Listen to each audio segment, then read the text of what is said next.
Vous le savez, la radio, c'est ma grande passion.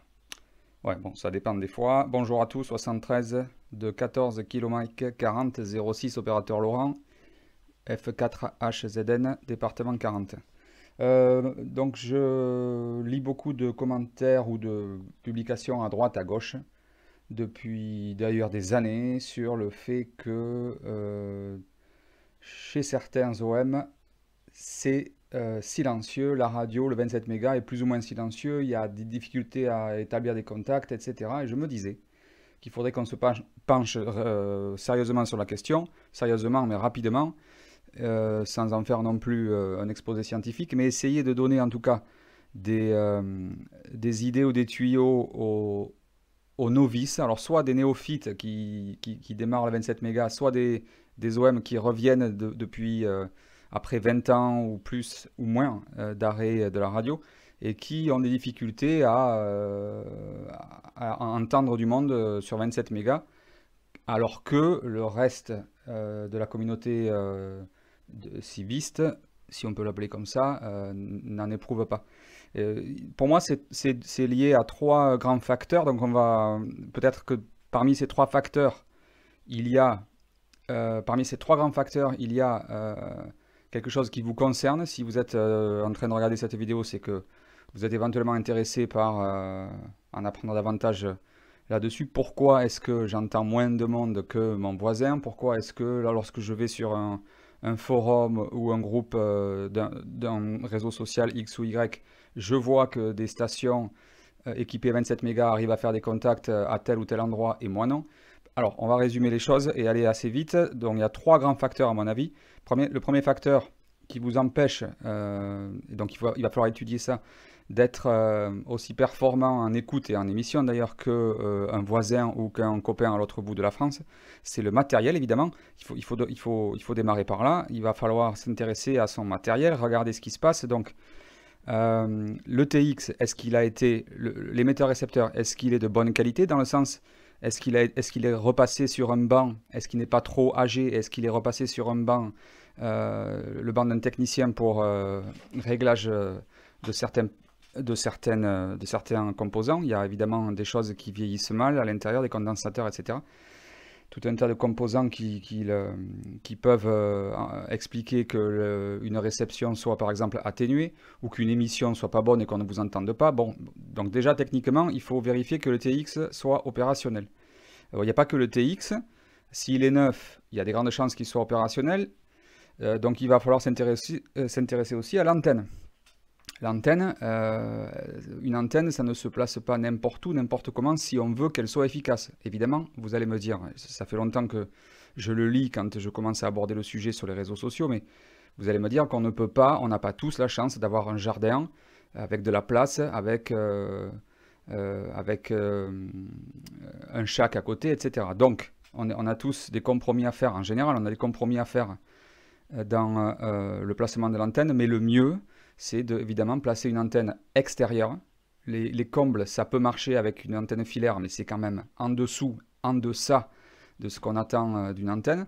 Donc une antenne, c'est à l'extérieur. Il faut peut-être enfoncer des portes ouvertes, mais on va le faire ici. C'est à l'extérieur, et puis c'est dégagé et en hauteur. Le plus possible, le mieux. Évidemment, chaque antenne a ses caractéristiques. Donc, si c'est une verticale, le minimum syndical, c'est une demi-longueur d'onde, ce qui fait sur 27 mégas, 5,50 m. Mais plus on la monte pour une verticale, mieux c'est. Si c'est une Yagi, c'est un peu différent. Si c'est une Delta Loop, si c'est une Cubical Quad, etc., chaque antenne réagit différemment par rapport au sol, mais le mieux, c'est de l'éloigner du sol. D'au moins 5,50 m dans tous les cas, comme ça, sans entrer dans les détails, parce qu'après là il faudrait y passer des heures, on peut y passer des heures à discuter là-dessus, mais parce qu'une Yagi par exemple va mieux résonner à, admettons, une longueur d'onde, donc 11 mètres, telle antenne va résonner à 11 mètres, un peu, d'autres résonneront mieux. J'ai lu par exemple une étude sur la Delta Loop, 2, 3, 4 éléments qui disait que après test, elle résonnait mieux à la hauteur de 6 mètres, 5 mètres 56 mètres, etc. Mais ça aussi, ça se discute. Mais en règle générale, une antenne, c'est le plus haut possible, le plus dégagé possible des obstacles. On en voit parfois qui mettent des antennes parce qu'ils n'ont pas le choix, contre un mur, ça c'est à éviter. dans une cour bétonnée, si on peut éviter, si on a accès à un petit bout de jardin, c'est quand même nettement mieux que entre des murs, etc. etc. Et le grenier, c'est vraiment en dernier recours.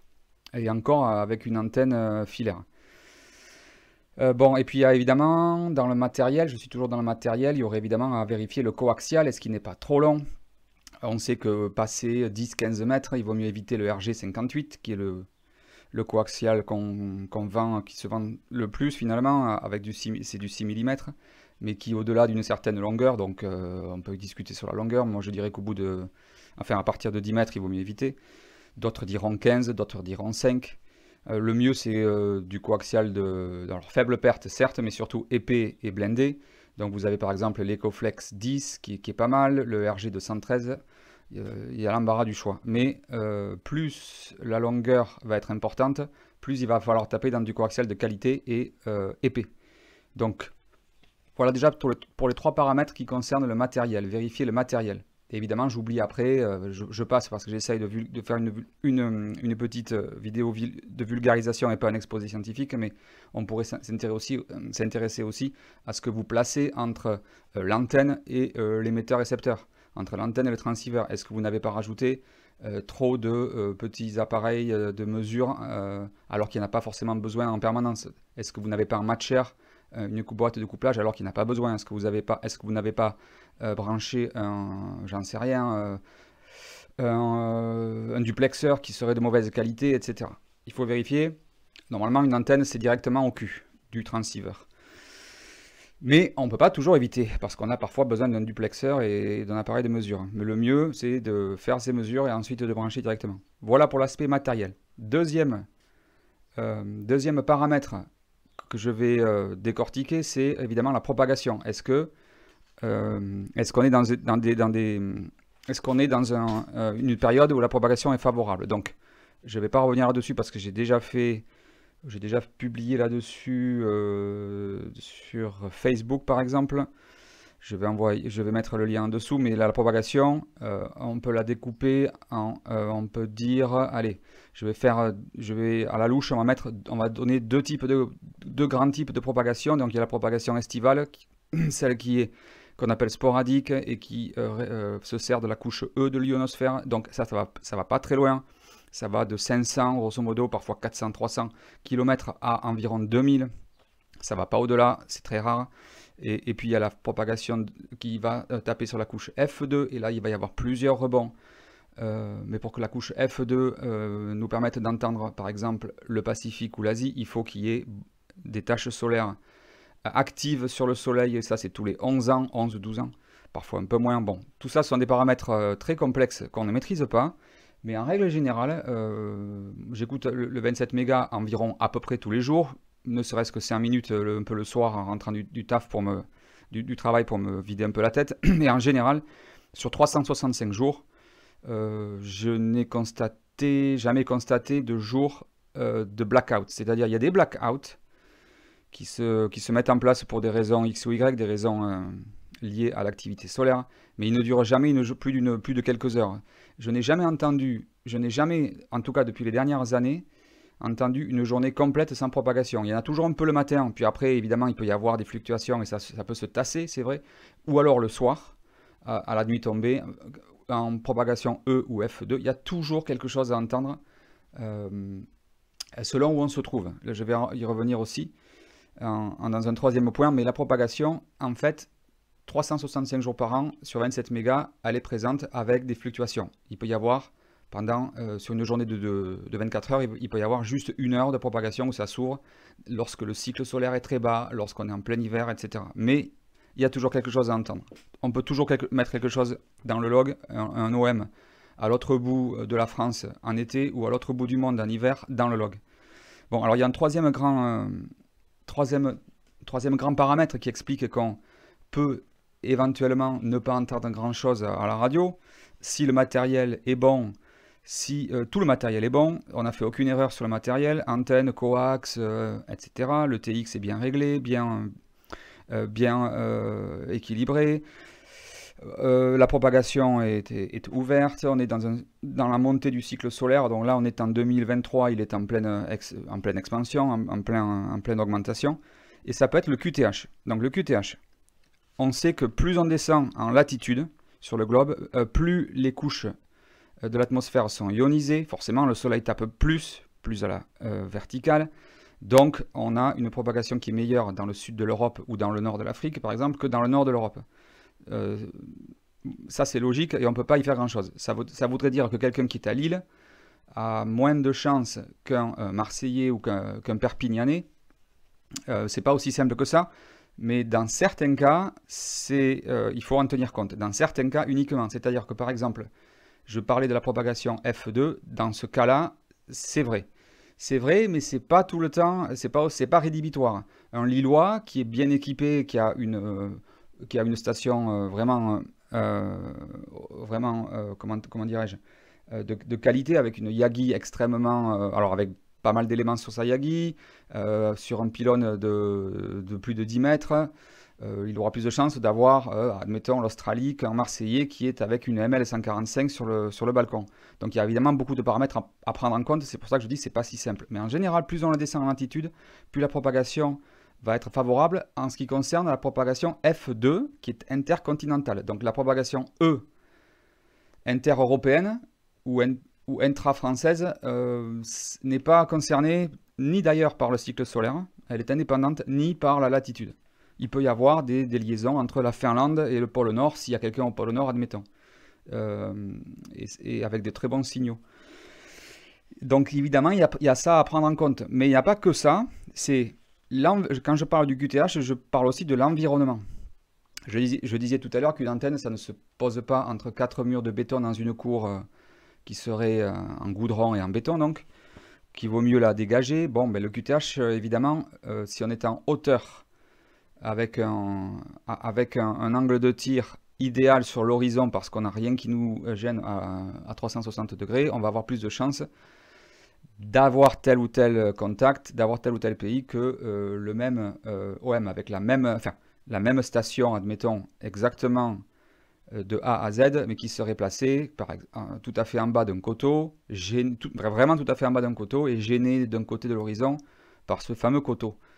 Bon, ça marche plutôt pour la propagation intercontinentale, parce qu'encore une fois, la propagation intra-européenne ou intra-française, elle est assez peu concernée par les angles de tir, ça tire assez haut, il n'y a pas besoin de tirer trop bas pour faire du DX en Europe, donc là, même quelqu'un qui se trouve en bas d'un coteau, vu que de toute façon les ondes passent par l'atmosphère et retombent, en Europe, on ne sera pas trop gêné. Mais évidemment, un OM en haut d'une colline aura quand même plus de chances. Et au bord de la mer, j'ai oublié ce QTH magique, le bord de la mer est aussi favorisé parce qu'évidemment là on a une espèce de plan de sol gigantesque à sa proximité, à sa portée, pour favoriser l'angle de tir sur l'horizon et donc le DX. Donc le QTH est important, mais évidemment, on n'a pas forcément toujours le choix. Voilà, c'est pour ça que je précise régulièrement que si vous êtes enfermé dans un appartement avec aucun jardin, avec un balcon, vous pouvez mettre évidemment une antenne de balcon, mais elle sera relativement décevante dans certains cas, sauf si vous êtes vraiment au 8e, au 9e, très, très en hauteur, sauf si vous voulez vous contenter de contact dans des conditions assez spartiates, mais ça marche. On connaît tous des OM qui ont des contacts fabuleux avec des ML145 sur une tôle, quelque part sur un balcon en région parisienne. Hein, aucun problème, il y en a qui font la Nouvelle-Calédonie comme ça. Mais évidemment, le même, disons, un OM voisin avec une station avec antenne bien dégagée, etc., aura un bien meilleur signal à l'autre bout et pourra continuer le contact sans QSB, sans QRM, là où la ML145 aura du mal à passer outre. Donc le QTH, on peut pas souvent, on peut pas y agir dessus comme on veut, évidemment, l'appartement, la maison, le pavillon, mais si vous êtes donc dans un appartement, je termine mon idée, le mieux, à mon avis, mais ça se discute, c'est d'investir dans une station qui serait portable, donc une canne à pêche de fibre de verre, une antenne T2LT fabrication maison. Il y a des tutos sur internet, c'est d'une simplicité enfantine. Ou faites l'affaire si vous n'êtes pas bricoleur, mais une antenne filaire avec un TX facile à amener et une batterie de voiture dans un premier temps ou lithium si on a les moyens.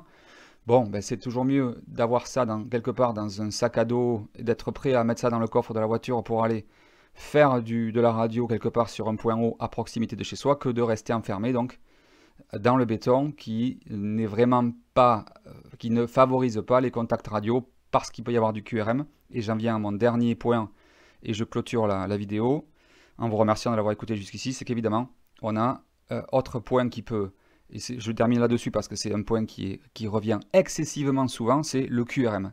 QRM, c'est-à-dire les parasites, les interférences de l'extérieur, donc le voisinage, sa propre maison, donc on a par exemple des chargeurs. Moi j'ai fait l'expérience, enfin tout le monde a fait l'expérience avec des chargeurs de téléphone, avec des chargeurs de PC portable, avec tout un tas de chargeurs X, Y ou Z qui font un QRM terrible. Alors les sources de QRM, il y en a tellement qu'on pourrait passer presque, il doit y avoir des vidéos rien que sur ce sujet. Le CPL, le courant porteur en ligne, il suffit de prendre une voiture, d'être mobile et de se promener en ville ou à la campagne et on repère tout de suite les maisons qui fonctionnent au CPL pour internet. C'est signal 9 bloqué à 9 avec cette espèce de bruit de mitraillette.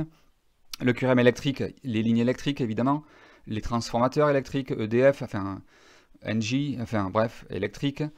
Ça c'est extrêmement difficile de s'en débarrasser. Parfois le filtre Noise Blanker NB sur certains TX peut suffire, mais si le cas est désespéré, là, vraiment là, il suffit de faire comme je disais et de quitter le domicile provisoirement pour faire de la radio en portable ou en mobile. Bon, donc ça c'est le gros hic du 27 mégas, c'est qu'il est situé dans une portion du spectre qui reçoit qui est affecté par beaucoup de QRM, d'interférences, de parasites, bien souvent électriques, parfois même autres. Et il est très difficile de s'en débarrasser. Alors évidemment, si on fait une enquête, là aussi il y a des tutoriels sur 27 mégas par des collègues, par des copains, on peut arriver quand même à enlever une certaine partie du QRM quand le QRM vient de chargeurs ou de pompes à chaleur éventuellement, ou avec des panneaux solaires. C'est pas les panneaux solaires qui font du QRM, mais bon, c'est la partie électrique. Voilà, bon, il y a une enquête à faire quand on a du QRM. Mais évidemment, le QRM, quand il est au-delà de signal 1 ou 2, chez soi, il y a un problème. C'est-à-dire qu'on n'entendra évidemment pas les stations les plus faibles et on se retrouve dans le cas de figure où le voisin qui est à la campagne à 10 km, lui, il arrive à sortir en local un OM qui se trouve par exemple à 80 km, là où, à cause du QRM environnant, à cause des parasites, on n'arrivera pas à faire la même chose. Voilà, je crois avoir résumé les grands types de problèmes qui peuvent survenir et faire dire que le 27 mégas est silencieux. À vous maintenant soit d'agir sur ces paramètres-là quand c'est possible, sinon s'en contenter et puis faire avec. Et puis c'est toujours agréable quand même de faire un QSO, c'est peut-être même un défi supplémentaire quand le QSO est fait dans des conditions spartiates, plutôt que d'abandonner la partie. 73 à tous et merci de m'avoir écouté. À la prochaine. Adi Schatzmund.